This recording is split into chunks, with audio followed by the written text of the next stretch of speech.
Dear students, business മാനേജ്മെന്റിന്റെ വേറൊരു ക്ലാസ്സിലേക്ക് കൂടി സ്വാഗതം.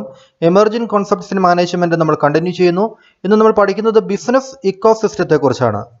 എന്താണ് ബിസിനസ് ഇക്കോസിസ്റ്റം, അതിന്റെ മീനിങ് എന്താണ്, ഒപ്പം തന്നെ ക്യാരക്ടറിസ്റ്റിക്സ് ഓഫ് ബിസിനസ് ഇക്കോസിസ്റ്റം, കൂടാതെ advantage and disadvantage of business ecosystem.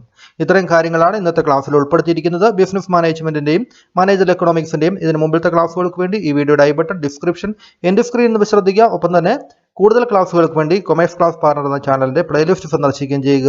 അപ്പോൾ അതുപോലെ നിങ്ങൾക്ക് ഈ ക്ലാസ് ഇഷ്ടപ്പെട്ട് കഴിഞ്ഞാൽ ലൈക്ക് ചെയ്യുക, നിങ്ങളുടെ അഭിപ്രായങ്ങൾ കമന്റ് ബോക്സിൽ രേഖപ്പെടുത്തുക. ആദ്യമായിട്ടാണ് ചാനൽ കാണുന്നതെങ്കിൽ ചാനൽ സബ്സ്ക്രൈബ് ചെയ്തിട്ടില്ലെങ്കിൽ ചാനൽ ഒന്ന് സബ്സ്ക്രൈബ് ചെയ്തോടും വയ്ക്കുക. അപ്പോൾ നമുക്ക് ക്ലാസ് ആരംഭിക്കാം. എന്താണ് ബിസിനസ് ഇക്കോസിസ്റ്റം എന്നുള്ളത് നമുക്ക് നോക്കാം. The theory of business ecosystem was developed by business strategist James Murray in 1993. 1993 James മൂറെ എന്ന് പറഞ്ഞ വ്യക്തിയാണ് ബിസിനസ് ഇക്കോസിസ്റ്റം എന്ന് പറഞ്ഞ ഒരാശയം മുന്നോട്ട് വെച്ചത്. Business ecosystem is the network of organisation which include suppliers, distributors, customers, competitors, government agencies and so on.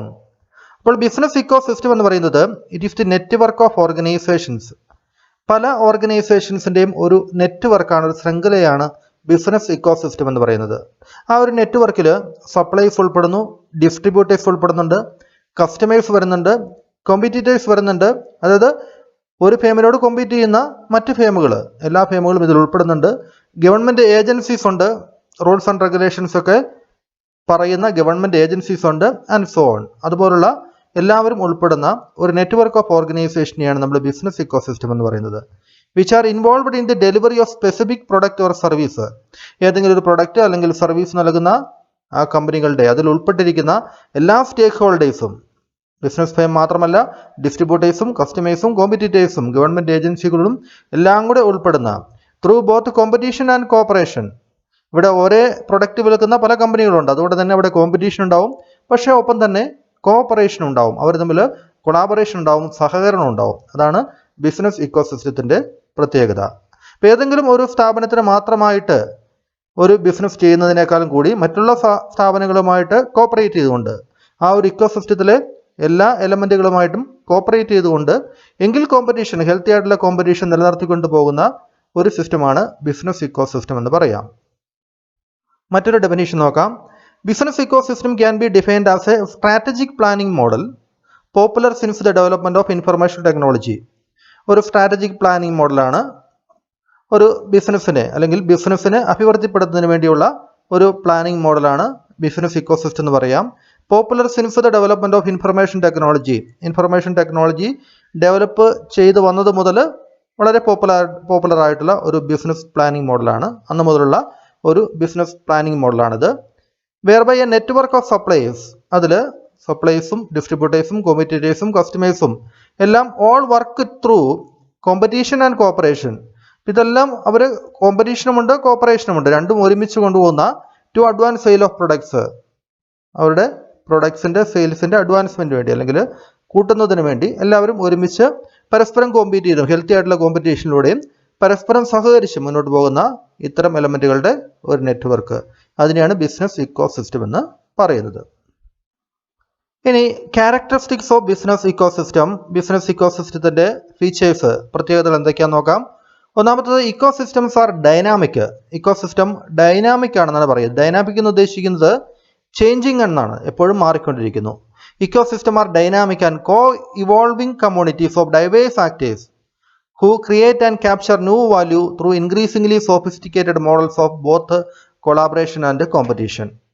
അപ്പോൾ ecosystem എന്ന് പറയുന്നത് അത് ഡൈനാമിക് ആണ്, കോ ഇവോൾവിംഗ് ആണ്. കോ ഇവോൾവിംഗ് എന്ന് വെച്ച് കഴിഞ്ഞാൽ, ഇവോൾവ് എന്ന് വെച്ചാൽ ഉരുത്തിരിയുക, കോ ഇവോൾവിംഗ് എന്ന് വെച്ച് കഴിഞ്ഞാൽ മറ്റുള്ള എലമെന്റുകളുടെയും, അതായത് കോമ്പീറ്റ് ചെയ്യുന്ന കോമ്പറ്റേറ്റേഴ്സിന്റെയും കസ്റ്റമേഴ്സിന്റെയും സപ്ലൈസിന്റെയും ഗവൺമെന്റ് ഏജൻസിയുടെയും എല്ലാവരുടെയും ഉൾപ്പെടെയുള്ള ഒരുമിച്ച് ഡെവലപ്മെന്റ് നടത്തുന്ന കോ ഇവോൾവിംഗ് ആയിട്ടുള്ള communities of diverse actors. Diverse ആയിട്ടുള്ള ആക്ടേഴ്സ് ആണ് അതിലുള്ളത് അല്ലേ. ഒരു സപ്ലൈസ് ഉണ്ട്, കസ്റ്റമേഴ്സ് ഉണ്ട്, എംപ്ലോയീസ് ഉണ്ട്, ഗവൺമെന്റ് ഏജൻസികളുണ്ട്. അപ്പം എല്ലാം കൂടെ ഒരുമിച്ചുള്ള ഒരു പ്രവർത്തനം, ഡൈവേഴ്സ് ആക്ടേഴ്സ്, അതായത് പല രീതിയിൽ ആക്ട് ചെയ്യുന്ന ആളുകളുടെ ഒരു കമ്മ്യൂണിറ്റിയാണ്. Who create and capture new value. അവരെല്ലാവരും ബിസിനസിന്റെ മൂല്യം ഉയർത്തുന്നതിന് വേണ്ടിയാണ് അവരെല്ലാം ശ്രമിച്ചുകൊണ്ടിരിക്കുന്നത്. Through increasingly sophisticated model of, എങ്ങനെയാണ് അതിൽ ശ്രമിച്ചുകൊണ്ടിരിക്കുന്നത്? കൊളാബറേഷനിലൂടെ, പരസ്പരം സഹകരിക്കുന്നതിലൂടെ, കോപ്പറേഷനിലൂടെ, ആൻഡ് കോമ്പറ്റീഷൻ, ഒപ്പം തന്നെ അവർ ഹെൽത്തി ആയിട്ടുള്ള കോമ്പറ്റീഷനിലും ഏർപ്പെടുന്നുണ്ട്. അതുകൊണ്ട് ഇക്കോ സിസ്റ്റം എന്ന് പറയുന്ന ഒരു ഡൈനാമിക്കാണ്.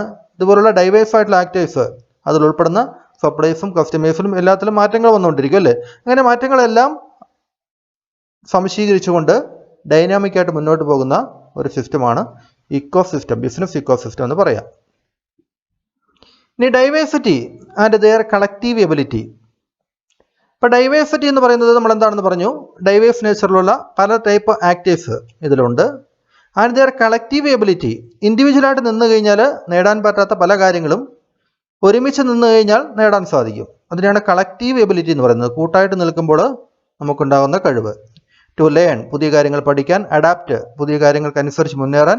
And crucially innovative together, innovative ആയിട്ടുള്ള ഐഡിയകൾ കൊണ്ടുവരാൻ വേണ്ടി are key determinants of their long time success. ഇതെല്ലാ സ്ഥാപനങ്ങൾക്കും ഒരുമിച്ച് ലോങ് ടൈമിലേക്ക് സക്സസ് ആവുന്നതിന് വേണ്ടി സഹായിക്കുന്ന കാര്യങ്ങൾ ആണിവ. ഇനി creates and capture new value. ഇപ്പോൾ പുതിയ വാല്യൂ, ബിസിനസ്സിൽ പുതിയ ഉയർന്ന മൂല്യം കൊണ്ടുവരുന്നതിന് വേണ്ടി business system have enhanced connectivity across specialised capabilities and resources. അപ്പോൾ ഇതിങ്ങനെ ഇവരെല്ലാവരും ഒരുമിച്ച് നിൽക്കുന്നത് കൊണ്ട്, ഒറ്റ സിസ്റ്റമായിട്ട് മുന്നോട്ട് പോകുന്നത് കൊണ്ട് ദേ ഹാവ് എൻഹാൻസ്ഡ് കണക്ടിവിറ്റി, ഇവർക്ക് പരസ്പരം കണക്ടിവിറ്റി കൂടുതലാണ്, പരസ്പരം ഇന്റർകണക്റ്റഡ് ആണ് അല്ലേ. Across specialised capabilities and resources, ഓരോ സ്ഥാപനങ്ങൾക്കും ഓരോന്നിനും സ്പെഷ്യലൈസ്ഡ് ആയിട്ടുള്ള കേപ്പബിലിറ്റീസ് ഉണ്ട്, പ്രത്യേകം കഴിവുകളുണ്ടാവും. ഓരോരുത്തർക്കും പല ഏരിയകളിലായിരിക്കും കഴിവുകൾ വരിക, ഓരോ സ്ഥാപനത്തിനും അല്ലേ. They have their own resources, ഓരോരുത്തർക്കും പ്രത്യേകം റിസോഴ്സസ് ഉണ്ടാവും. It develops new co created solutions. അപ്പോൾ ഇതെല്ലാം വെച്ചുകൊണ്ട് പുതിയ സൊല്യൂഷൻസ് ഉണ്ടാക്കാൻ വേണ്ടി കോ ക്രിയേറ്റഡ്, ഒരുമിച്ചുള്ള ഒരു പ്രശ്നത്തിലുള്ള പരിഹാരം കണ്ടെത്തുന്നു. That addresses fundamental needs and human desires and growing social challenges. അപ്പോൾ മനുഷ്യനെ ബാധിക്കുന്ന, എസ്പെഷ്യലി കസ്റ്റമേഴ്സിനെയും കൺസ്യൂമേഴ്സിനെയും അവർക്ക് വേണ്ട കാര്യങ്ങൾക്കുള്ള പ്രോബ്ലംസ്, അതിൻ്റെ സൊല്യൂഷൻസ് അതെല്ലാം ഏറ്റെടുത്ത് നടപ്പിലാക്കുന്നതിന് വേണ്ടി ഇതുപോലുള്ള ബിസിനസ് ഇക്കോ സിസ്റ്റത്തിന് സഹായം ഉണ്ടാവുന്നുണ്ട്. അപ്പോൾ they create and capture new value. ബിസിനസ്സിൽ പുതിയ മൂല്യങ്ങൾ ക്രിയേറ്റ് ചെയ്യാൻ വേണ്ടി, ക്യാപ്ചർ ചെയ്യാൻ വേണ്ടിയൊക്കെ ബിസിനസ് ഇക്കോ സിസ്റ്റം സഹായിക്കുന്നു. ഇനി കൊളാബറേഷൻ ആൻഡ് കോമ്പറ്റീഷൻ വളരെ ഇമ്പോർട്ടൻ്റ് ആയിട്ടുള്ള ഒരു ഫീച്ചറാണ് ബിസിനസ് ഇക്കോ സിസ്റ്റത്തിൻ്റെ. Eco system simultaneously contain cooperation and competition between it's members. അപ്പോൾ ഇക്കോ സിസ്റ്റത്തിലുള്ള മെമ്പേഴ്സ് തമ്മിൽ ഒരു ഹെൽത്തി ആയിട്ടുള്ള കോമ്പറ്റീഷനുണ്ട്, ഒപ്പം തന്നെ ദേ ഹാവ് കൊളാബറേഷൻ, അവർക്ക് പരസ്പരം കൊളാബറേഷൻ ഉണ്ട് അല്ലെങ്കിൽ കോഓപ്പറേഷൻ ഉണ്ട്. ഇൻസ്പൈറ്റ് ഓഫ് കോമ്പറ്റീഷൻ ഉള്ളപ്പോൾ തന്നെ, ഉണ്ടെങ്കിൽ പോലും ദേ കോപ്പറേറ്റ് ഈച്ച് അതർ, പരസ്പരം ഒരു കോപ്പറേറ്റ് ചെയ്യുന്നു. In the sense that the failure or success of one company may echo through the whole system. ഒരു സിസ്റ്റത്തിലുള്ള ഏതെങ്കിലും ഒരു കമ്പനിയുടെ ഫെയിലിയർ ആണെങ്കിലും സക്സസ് ആണെങ്കിലും അത് മൊത്തത്തിലുള്ള ഹോൾ സിസ്റ്റത്തെ അത് ബാധിക്കുന്നുണ്ട് അല്ലേ. ദേ മേ എക്കോ, അതിൻ്റെ അലയടികൾ ആ സിസ്റ്റത്തിൽ മുഴുവനായിട്ടുണ്ടാകാം. Which forces companies to seek a balance between their own benefits and the health of the entire ecosystem. അതുകൊണ്ട് ഓരോ കമ്പനികളും അവരുടെ ബെനിഫിറ്റിന് വേണ്ടി ശ്രമിക്കുന്നു, ഒപ്പം തന്നെ ദി എൻ്റയർ ഇക്കോ സിസ്റ്റം, മൊത്തത്തിലുള്ള ഇക്കോ സിസ്റ്റത്തിൻ്റെ ഹെൽത്ത് നഷ്ടപ്പെടാതിരിക്കാൻ വേണ്ടി അവർ കോപ്പറേറ്റ് ചെയ്യുകയും ചെയ്യുന്നു. നമുക്കറിയാം ഇൻഫോസിസ് എന്ന് പറയുന്ന ഒരു കമ്പനി, അതാണ് ലീഡിങ് കമ്പനി, ഒരു IT കമ്പനികളുടെ ലീഡിങ് കമ്പനിയാണെന്ന് പറയാം. ഇക്കോ സിസ്റ്റത്തിലെ ഒരു ലീഡിങ് കമ്പനിയാണ്. ആ കമ്പനിയുടെ ആ കമ്പനി ഫെയിലർ ആവുകയാണെങ്കിൽ ആ സിസ്റ്റത്തിലുള്ള മറ്റ് IT കമ്പനികളും അതിൻ്റെ ഫലമായിട്ട് അതിൻ്റെയും ഷെയർ വാല്യൂവിലൊക്കെ വിലയിടിയുന്നതായിട്ട് നമുക്ക് കാണാം അല്ലേ. അപ്പോൾ അതുപോലുള്ള ലീഡിങ് കമ്പനികൾ, ഏതെങ്കിലും ഒരു കമ്പനികളുടെ പ്രധാനപ്പെട്ട ഒരു കമ്പനിയിൽ എന്തെങ്കിലും ഫെയിലർ ഉണ്ടാവുകയാണെങ്കിൽ അതിൻ്റെ എക്കോ അലയടികൾ മുഴുവനായിട്ടും മറ്റേ സിസ്റ്റം മുഴുവനായിട്ടും ബാധിക്കാനുള്ള സാധ്യതയുണ്ട്. അപ്പോൾ അതുകൊണ്ട് ഇവരെല്ലാവരും പരസ്പരം കോപ്പറേറ്റ് ചെയ്യുന്നുണ്ടെങ്കിൽ പോലും ഹെൽത്തി ആയിട്ടുള്ള കോമ്പറ്റീഷൻ ഓരോ സ്ഥാപനത്തിൻ്റെ നിലനിൽപ്പിന് വേണ്ടി അവർ ശ്രമിക്കുകയും ചെയ്യുന്നുണ്ട്. ഇനി aims at innovations and commercial success. ഇന്നോവേറ്റീവായിട്ട് പുതിയ ഐഡിയകൾ കൊണ്ടുവരിക, കൊമേഴ്സ്യലായിട്ട് ഉള്ള സക്സസ്, അതെല്ലാം ഈ ബിസിനസ് ഇക്കോ സിസ്റ്റം ലക്ഷ്യം വയ്ക്കുന്നുണ്ട്. ലാർജ് നമ്പർ ഓഫ് പാർട്ടിസിപ്പൻസ് ധാരാളമുണ്ട്. കസ്റ്റമേഴ്സ്, സപ്ലൈസ്, കോമ്പീറ്റ് ചെയ്യുന്ന ഫേംസ്, ഗവൺമെൻറ് ഏജൻസീസുകൾ, അങ്ങനെ ധാരാളം പാർട്ടിസിപ്പൻസ് ഇതിലുണ്ട്. Business ecosystem can be characterized as harmonious, holistic, comprehensive functioning and development of the enterprise. അപ്പോൾ എൻ്റർപ്രൈസുകളുടെ ഹാർമോണിയസ് ആയിട്ടുള്ള പരസ്പരം സഹകരണത്തോടു കൂടിയുള്ള ഹോളിസ്റ്റിക് ആയിട്ടുള്ള ഒരു സിസ്റ്റം മൊത്തത്തിൽ നോക്കുമ്പോൾ ഹോളിസ്റ്റിക് ആയിട്ടുള്ള കോംപ്രഹെൻസീവ് ഫംഗ്ഷനിങ്, വ്യാപകമായിട്ടുള്ള functioning and development of the enterprise. ഇതെല്ലാം ബിസിനസ് ഇക്കോ സിസ്റ്റത്തിൻ്റെ ക്യാരക്ടറിസ്റ്റിക്സ് ആണെന്ന് പറയാം. ഹാർമോണിയസ് ആയിട്ടുള്ള ഡെവലപ്മെൻറ്റ്, ഒരു holistic approach, comprehensive functioning, development of the എൻ്റർപ്രൈസിന് വേണ്ടിയുള്ളത്. അപ്പോൾ ഇതെല്ലാം ആണ് ബിസിനസ് ഇക്കോ സിസ്റ്റത്തിൻ്റെ ക്യാരക്ടറിസ്റ്റിക്സ്. ഇനി നമുക്ക് ബിസിനസ് ഇക്കോസിസ്റ്റത്തിന്റെ അഡ്വാൻറ്റേജസ് എന്തൊക്കെയാണെന്നുള്ളത് നോക്കാം. ഒന്ന്, larger company such as Walmart പോലുള്ള വൻകിട കമ്പനികൾക്ക് have the advantage to lead the development, operation and distribution of goods that members within the ecosystem use to either build or deliver perspective products and services. ഇവിടെ ഒരു പ്രൊഡക്ട്സും സർവീസസും deal ചെയ്യുന്ന group മെമ്പേഴ്സിന്റെ ഇടയിൽ അത്തരത്തിലുള്ള സർവീസുകളുടെ distribution, പ്രൊഡക്റ്റുകളുടെ distribution, അതിന്റെ operation, development തുടങ്ങിയ കാര്യങ്ങളെല്ലാം lead ചെയ്യുന്നതിന് വേണ്ടി ഇത്തരത്തിലുള്ള വൻകിട കമ്പനികൾക്ക് അവസരം ലഭിക്കുന്നു. Then business also have the advantages of connecting supplies to customers through branding. അപ്പോൾ ഇവിടെ സപ്ലൈസും കസ്റ്റമേഴ്സുമായിട്ട് കണക്ട് ചെയ്യുന്നതിന് വേണ്ടി ഇത്തരത്തിലുള്ള ബിസിനസ് ഇക്കോ സിസ്റ്റം സഹായിക്കുന്നുണ്ട്. അപ്പോൾ ഏതെങ്കിലും എല്ലാ കമ്പനികളും ഈ നെറ്റ്വർക്കിൽ പങ്കാളികളായതുകൊണ്ട് അവർക്ക് പരസ്പരം അറിയാവുന്നതുകൊണ്ട് ഇത്തരത്തിലുള്ള സപ്ലൈസ് അതിന് കസ്റ്റമേഴ്സിന് ഈസി ആയിട്ട് ഫൈൻഡ് ഔട്ട് ചെയ്യാൻ സാധിക്കുന്നു. In a healthy business ecosystem companies and individuals concurrently collaborate.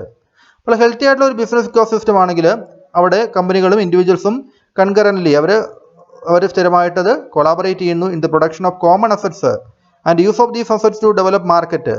ഇപ്പോൾ കോമൺ ആയിട്ടുള്ള അസറ്റ്സുകൾ അവർ പരസ്പരം സഹകരിച്ചുകൊണ്ട് പൊതുവായിട്ടുള്ള അസറ്റുകൾ അവർ പൊതുവായിട്ട് ഉപയോഗിക്കും. And use these assets to develop market offers they sell in the market പ്ലേസിൽ അവരുടെ പ്രൊഡക്റ്റുകൾ വിൽക്കുന്നതിന് വേണ്ടി ഇത്തരം അസറ്റുകളെ ഉപയോഗിച്ചുകൊണ്ട് അവർക്ക് ഈസി ആയിട്ട് സാധിക്കുകയും ചെയ്യുന്നു. Consumers are able to get desired goods. കൺസ്യൂമേഴ്സിന് വളരെ എളുപ്പത്തിൽ ഈ ഹെൽത്തി ആയിട്ടുള്ള ഒരു ഇക്കോ സിസ്റ്റം ഉണ്ടെങ്കിൽ വളരെ എളുപ്പത്തിൽ അവർക്ക് ക്വാളിറ്റിയുള്ള പ്രൊഡക്ട്സ് കിട്ടുന്നതിന് അവർക്ക് സഹായമുണ്ട്. Fast and favourable access to sophisticated capabilities world wide. അപ്പോൾ സോഫിസ്റ്റിക്കേറ്റഡ് ആയിട്ടുള്ള കേപ്പബിലിറ്റീസ് പല കമ്പനികളും ടെക്നോളജിക്കലി അഡ്വാൻസ്ഡ് ആയിട്ടുള്ള കമ്പനികൾ ഉണ്ടാവും. അത്തരം കമ്പനികൾ ഈ ഇക്കോ സിസ്റ്റത്തിലുണ്ടെങ്കിൽ അത് മറ്റു സ്ഥാപനങ്ങളുമായിട്ട് അവർക്ക് ഷെയർ ചെയ്യുന്നതിനും അങ്ങനെ ഒരു ഹെൽത്തി ആയിട്ടുള്ള ഒരു കോമ്പറ്റീഷനും അല്ലെങ്കിൽ കൊളാബറേഷനിലൂടെയൊക്കെ അവർക്ക് മുന്നോട്ട് പോകാൻ വേണ്ടിയൊക്കെ സഹായിക്കുന്നുണ്ട്. ഇനി നമുക്ക് ബിസിനസ് ഇക്കോ സിസ്റ്റത്തിന്റെ ഒരു ഡിസഡ്വാൻറ്റേജ് അതോടെ ജസ്റ്റ് ഒന്ന് നോക്കാം. A huge disadvantage is that business may face functioning within an ecosystem is the risk of being copied by an outside company. ഒരു ബിസിനസ് ഇക്കോ സിസ്റ്റത്തിൽ വർക്ക് ചെയ്യുന്ന ഒരു കമ്പനി ഉണ്ടാകാൻ സാധ്യതയുള്ള ഒരു പ്രധാനപ്പെട്ട ഡിസഡ്വാൻറ്റേജ് എന്ന് പറയുന്നത് the risk of being copied by an outside company. എല്ലാ ഇക്കോ സിസ്റ്റത്തിലുള്ള കമ്പനികളും ഒരുമിച്ച് പ്രവർത്തിക്കുന്നുണ്ട്. ഒരു കമ്പനിയെ മറ്റൊരു കമ്പനി കോപ്പി ചെയ്യാനുള്ള സാധ്യതയുണ്ട്, അനുകരിക്കാനുള്ള സാധ്യതയുണ്ട്.